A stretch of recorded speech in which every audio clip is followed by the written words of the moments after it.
Hello again, everyone.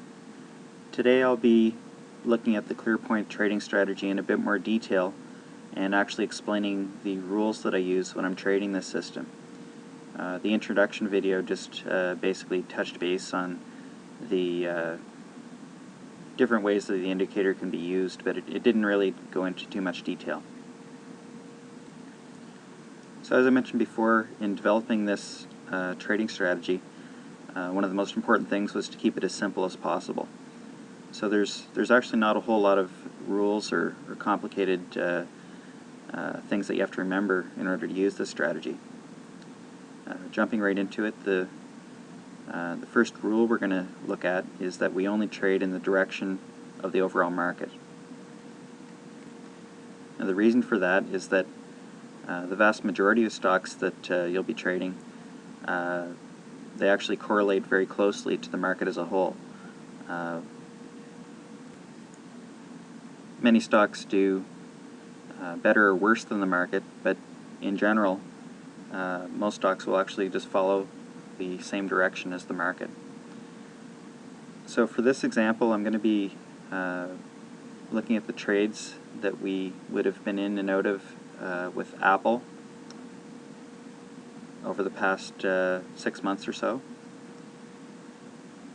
And right now we're looking at the daily chart on the left hand side of the screen here. We're back beginning of March, right around here.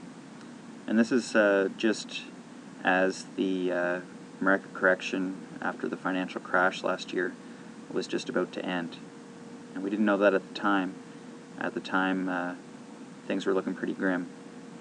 As you can see, we've got a number of red dots here on the left hand side of the screen coming from ClearPoint, and that is indicating a downtrend.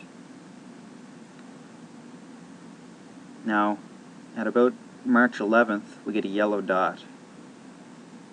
And that yellow dot, as I explained in the first video, means that the trend could be changing, but it's not really for certain. So if we're still short on Apple at this point, we just want to hang in there and not really do anything. We're still short at this point. Then the next day we get a blue dot. Now, I'm going to explain a bit more about how to enter and exit trades in a minute. But this indicates that we're probably starting a new uptrend. After we get the second blue dot, then that's what I use as confirmation of the uptrend. So after two blue dots, if I'm short, I want to get out at the open of the next day. Now these dots will only appear actually at the end of trading after the bar closes. So we don't actually see the second blue dot until the evening of the 13th of March. So at that point I would take care of my trades, and I'd put in a buy to cover order to close out that short trade. Now the question is, do we want to go long on the next trading day, which is the 16th? And to answer that, we go back to our first rule that I am going to explain to you, and that's to only trade in the same direction as the market as a whole. So I've just switched over to the S&P 500 chart, and if we go to March 16th here, at the close of 16th here, we still have a red dot. So the answer to that is, oh, actually I'm sorry, we would have still been looking at the 13th. And we still have a red dot at the end of the close there. So the answer is no, we would not enter that Apple trade. If we switch back to Apple, we get another blue dot on the 16th at the close, and as you can see, it stays blue from that point on. If we go back to the S&P 500,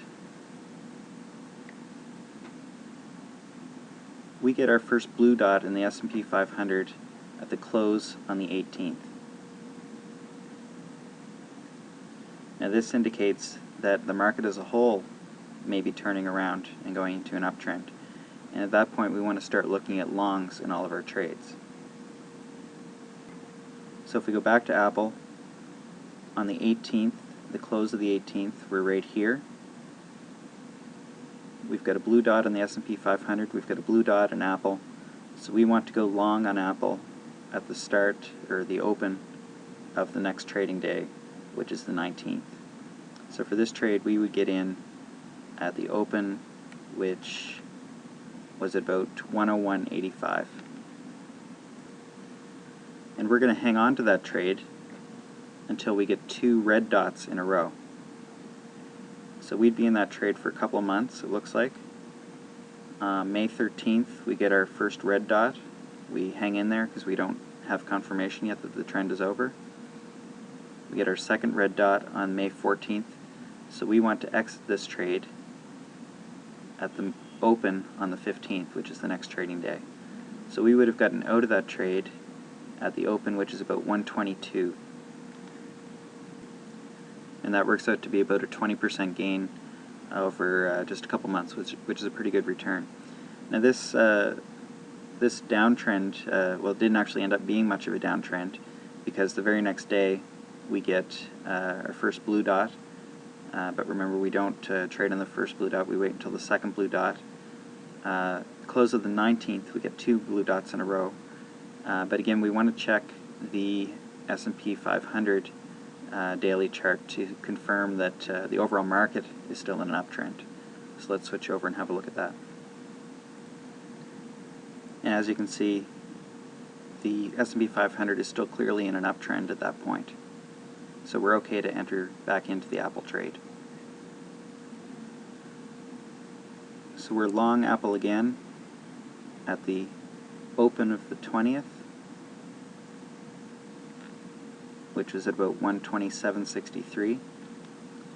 And you'll see again a couple days later, or actually the next day, we get a yellow dot, but we hang in there. That doesn't really cause us to take any action. We get a single red dot. Again, that doesn't cause us to take any reaction.